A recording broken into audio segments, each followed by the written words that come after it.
Jesus arrested, part 3 of 3, Luke 22:52 through 53. Then Jesus said to the chief priests, the officers of the temple guard, and the elders who had come for him, am I leading a rebellion that you have come with swords and clubs? Every day I was with you in the temple courts, and you did not lay a hand on me. But this is your hour when darkness reigns.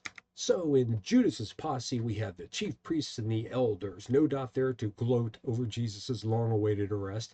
And we also have the temple guard, who would be a bit outside of their typical jurisdiction on the Mount of Olives if they're the temple guard.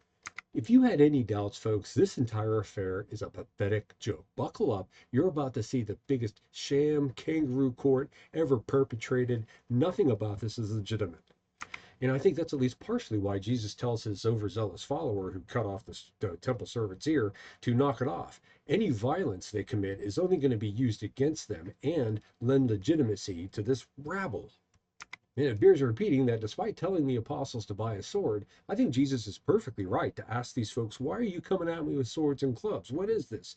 Jesus entered Jerusalem, remember, on the back of a symbol of peace, a donkey, unlike Judas Maccabeus, who came in on a war charger, right? Symbol of peace, a donkey. And when he was in the temple courts and teaching, I didn't see a single reference to an armed escort.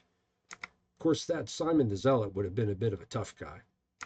But keep in mind, the reason for this ambush is the fact that these same chief priests and elders were too gutless to try this during the day. They had to wait until Jesus was at night and more isolated.